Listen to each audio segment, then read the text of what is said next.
Tarkov is a very unforgiving military shooter. With no tutorial, no guide in game for an average player to get started, I decided to make a simple guide to help you out. Welcome back to the Red Key Card channel.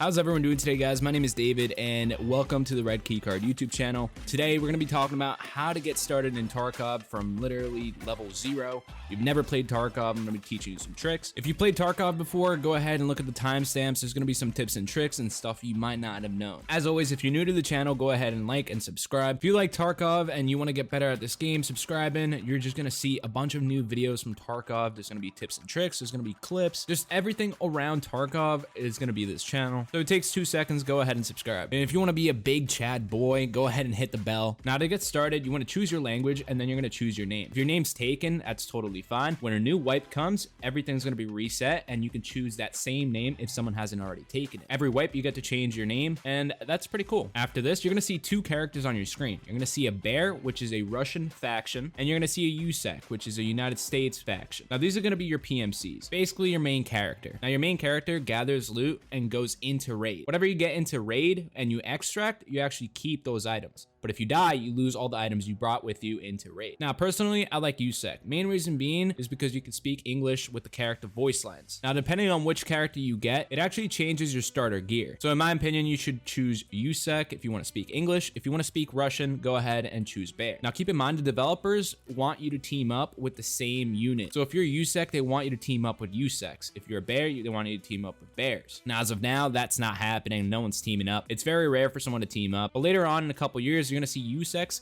working together to kill bears. Once you choose your character, you can customize your character however you want, giving them whichever voice you want and whatever face you want. It's really just personal preference. Now that you loaded in, the first thing you should do is go over to traders and you want to accept every task you have. Now, if the game changes in the future, you're probably going to have a couple more tasks than what we have right now. But as of now, you want to go to proper and you want to accept the task. Once you end up accepting proper's task, you want to go over to therapist and you want to accept the task shortage. Now, if you completely have no idea what to do with these tasks, you can either look up a YouTube video or go on my channel because I will be doing some task guides. They should pop up on your screen right now. If not, they will be in the near future. Once you accepted all the tasks, you want to go over to your keybinds and you want to start memorizing some keybinds. Now this game is very complex. There's keybinds to check the mag, there's keybinds to check the chamber, keybinds to lean on the ground. Some are very good. There's some keybinds where you can just throw items instead of having to drag them and it saves you time, which in a gunfight when you're trying to loot real quick and there's a guy rushing you and you have no ammo whatsoever and you're trying to get the dead body that has ammo and you're trying to pick up his gun, you can just alt click and then toss it on you and then pull out the weapon. Now if you have to drag, it's going to take a couple seconds and those couple seconds could mean life or death in that raid. So you want to memorize your keybinds. I'm going to toss some up on the screen that are very, very useful. There's alt click, which throws stuff onto your person. There is control click, which throws it into your inventory, such as backpack or tactical rig. And then if you go to discard under the keybinds, for some reason that's delete, and delete is literally across the keyboard from the WASD buttons. So what I did is change it to shift left mouse button. So every time I want to discard something, just throw it on the ground or delete it, I just press shift and I press the left mouse button. That just throws it on the ground or deletes it. It's very useful when you're trying to loot quick and you want to toss your armor off and you want to grab the guy's better armor. You do shift click on your armor and then you do alt click on his armor and it equips it for you. I wouldn't mess too much with the keybinds, especially because some of the keybinds overlap, meaning if you put push to talk to T, you're not really going to be able to get a flashlight. You'd have to change the flashlight button. You won't be able to check the chamber. You'd have to change those kind of buttons. I wouldn't mess with them too much, but I definitely would change discard. It's a very useful keybind. Now, as for game settings, you want to copy mine if you want to see players and you want your game a little bit more colorful.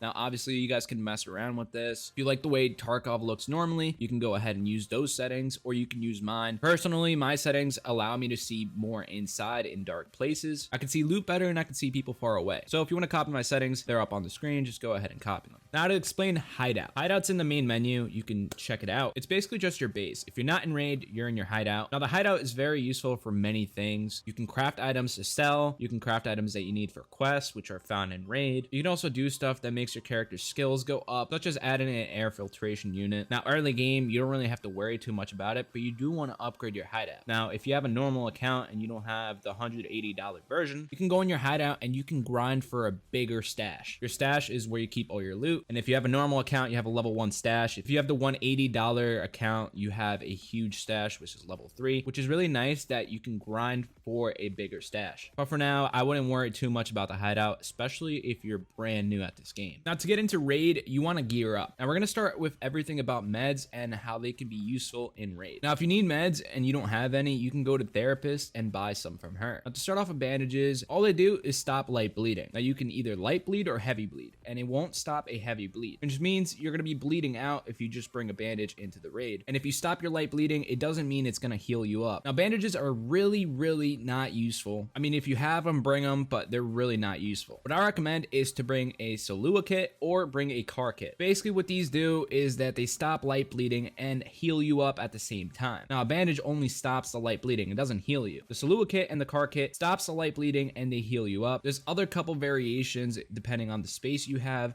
You can bring an IFAC, you can bring a Grizzly kit, you can bring an AFAC. You want to bring these to stop light bleeding and to heal up. Now, if you have a heavy bleed, you want to bring a Hemostat or you want to bring an S-March. Those stop heavy bleeding. Now, the difference between the two is that the S-March is a 1-time use and the Hemostat is a 3-times use. Keep in mind when you use these only stop heavy bleeding. They don't heal you up whatsoever. Now, if you're using a Soela kit or a car kit and you try to use it on a heavy bleed, it won't stop it. All it's going to do is heal you up and you're going to lose health again because you haven't stopped a heavy bleed. So you can use the S-March or the Hemostat. If someone shoots your limbs and they're blacked out, it just means your limb health is at 0. Now, you've been trying to heal it with a car kit or Soela kit, but it's not going to work. You're going to have to perform some type of surgery on it. Now, there's 2 ways of doing this. Either use a CMS kit, which is 2 slots, or use a survival kit, which is 3. The difference between both of them is that a CMS kit can only be used 5 times and a survival kit can be used 15. Another difference is when you use the CMS kit, health won't go back to full. It will actually go back to halfway, and if you use a survival kit, it'll go higher than halfway, but it's still not full as when you came into that raid. So obviously a survival kit is better between the 2, but harder to carry with it being 3 slots. Now, when you apply either a CMS or a survival kit on a blacked out limb, the limb will go from 0 health to 1 health. Now, if you're still bleeding, the limb will go back down to 0 health and you'll have to use a CMS or a survival kit again. So you just want to make sure that you aren't bleeding and losing health before you perform surgery. Now that you use your survival kit or your CMS kit and it's at 1 health, use a Soela kit, a car kit, IFAC, anything that heals you up to heal it back up and avoid it from being blacked out again. As soon as that limb hits 0, it's going to be blacked out and you have to perform surgery. Now, if you don't have a CMS kit or a survival kit and your limbs are blacked out, you can use painkillers which allow you to run on a blacked out limb at a cost for losing some health. So if you're in a situation where you can't do surgery and you have to run or else you're going to die and you got to get into cover, you pop a painkiller and you run towards cover. Now, there's many painkillers such as morphine, Vaseline, Golden Star, and the normal painkillers. By inspecting each of these painkillers, you're going to see their effect and how long they last. Some do have negative effects such as tremors once the painkiller effect ends. Now, if you get hit in the middle of the limb, let's say your arm, and you get a fracture, this can reduce your accuracy, and if you get hit in the leg and you have a fracture, it won't let you run. Now, to fix this, you can either use a splint, which is used 1 time, or an alu splint, which is used 5 times. That's basically all the meds. There's more stimulants and other meds, but you won't be needing those, at least not until you're kitted out in a Chad. Now, for now, I recommend you guys stick to these meds, which are very useful towards the start. And oh yeah, there's these cheese AI2s that only heal you and they don't stop light bleeds or heavy bleeds. They're basically useless and only just heal you up. So if you're bleeding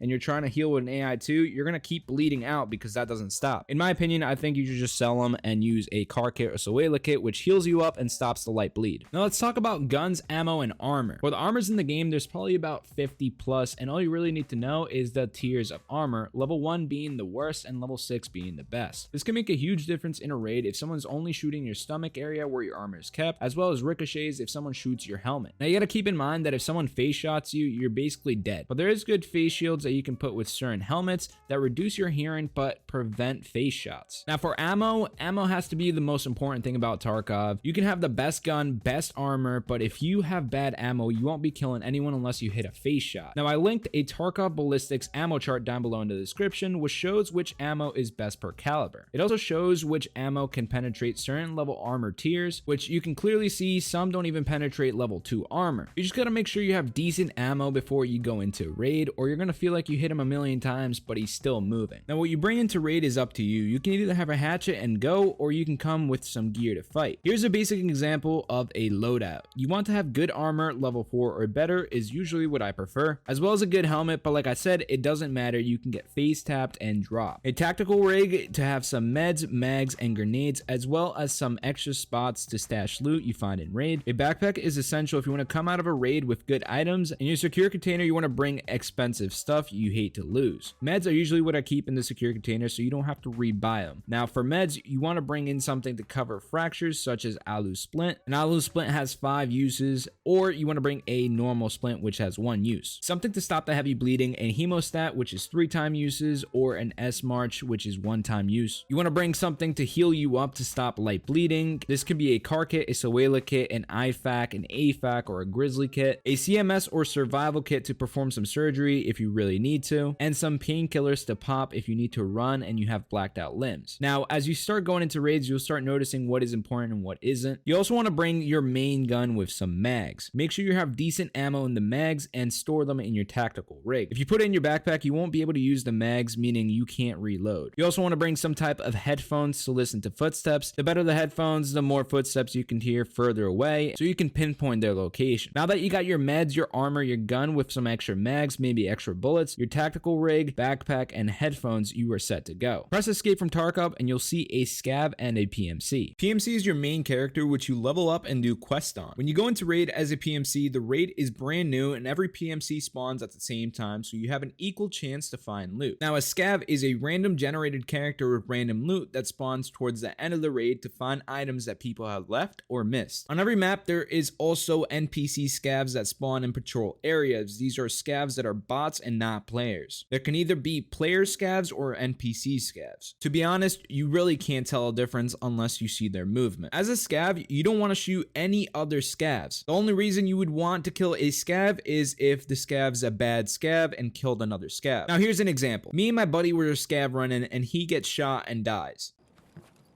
Dickhead. The fuck? So fucking annoying. Scavs just kill scavs, dude. What's new? Or locate the bad scav and kill him, getting all the loot from my buddy and the bad scav. You're right. You got him. Nice. For killing the bad scav, I get good karma. As a scav, only kill bad scavs or PMC. Now as a PMC, you want to shoot anything that moves apart from your teammates. Now you're probably wondering, how can you tell who is a PMC and who is a scav? Well, usually scavs are less geared with random items that you wouldn't see a PMC wearing, such as bright clothing, bad guns, and small backpacks. Remember, being a scav is only about looking for other loot that people left behind. And if you kill other scavs, you're going to lose rep, which affects your karma. Once you extract as a scav, you get to transfer all the loot that you got in that raid to your PMC and use the items for quest or money. The whole point of being a scav is to get some extra gear sets, maybe some loot that you could sell, and you do that by extracting and transferring over to your PMC. Now once a scav extracts, you will get a timer for a new scav, and the timer can be raised and lowered depending on your scav karma. So you basically want to be a good scav. If you're a bad scav, your timer is just going to increase and you barely will get to play scav. Now the more raids you extract without killing scavs, the better the rep, making your scav timer shorter and shorter. This also applies if you kill a bad scav. You get good karma. For example, when I killed that bad scav that killed my buddy, I got good karma. But if you're a scav and you kill a fellow good scav, you will lose rep and your timer will increase. Now that you got your PMC ready, I recommend learning customs, but you can learn any map. Just keep in mind it will take some time. When choosing a map, you want to make sure you choose daytime and not a night raid. Night raids are extremely dark, so bring a flashlight or some sort of night vision if you choose to go into a night raid. Now you want to locate a map if you have a second monitor. I will link all the maps down below in the description. Once you're in raid, try to locate yourself with nearby landmarks or structures. Find out where you are and where you're going using the map. map. Just playing customs over and over again, you will familiarize yourself with other PMC spawns, the best loot buildings, and little cheeky spots you can kill scavs in. This will also help you on your starter quest in customs because it is meant for beginning quests. So I highly recommend you do play customs as your first map and try to learn it. Now once you're in raid and you got your loot and you want to extract to sell the loot, or you have quest items, double tap O and find the closest extract using a map. Now you gotta keep in mind some extracts require money, keys, special items, or a friendly scav to extract, but for the most part in customs the extracts are free and available. I'd recommend looking at some extract guides before you attempt getting into a raid, but you can also do this in raid. I hope everyone enjoyed the video. I love Tarkov, and if this is your first time trying to get into it, I recommend you give it a hard try. The learning curve is huge, but once you start learning some things, this game can be extremely addicting. Now to end off this video, I'm gonna give you about 10 useful beginning tips. Now if you use crouch button and you use the scroll wheel, you can actually control how far up and down you crouch. This can be very useful for peeking over a ledge and head glitch. When looking for items in dark rooms or floors, a white dot will appear when an item is nearby, and the more whiter it gets, the closer the item is. When going into a raid, you always want to ensure, because it's highly useful, you would actually get 50% of the items back in your inventory because a person can't carry it or they don't consider it worthy. When going prone under a car or behind a structure, you can actually lean by pressing Alt and your lean button. It can be very useful for a good position. When throwing nades, you want to usually throw them higher than what you would think because of your low strength. When you're in a raid, you want to go on full auto if you have the chance. If you have semi-auto, that's fine, but you always want to go on full auto because you can tap fire from far away, and if someone's close to you, you can just hold down your left mouse button and spray a whole mag in. When you start out, you want to go to your traders and make sure everything is inspected. You'll see items with just a question mark. You want to inspect them. You can do this by holding the middle mouse button, which should be your scroll wheel. You press down on your scroll wheel. This will level you up and make it so you don't have to inspect any items in raid. If you hold the middle mouse button down while you're in raid, you actually be able to have a free look, so you can run by things and look to your left or your right. When killing scav bots, you don't want to panic. Usually it takes the scavs 2 to 3 seconds to look at you, then they start shooting. I hope you all enjoyed. If you want to see more content, consider subscribing. As always, I'll see you guys in the next one.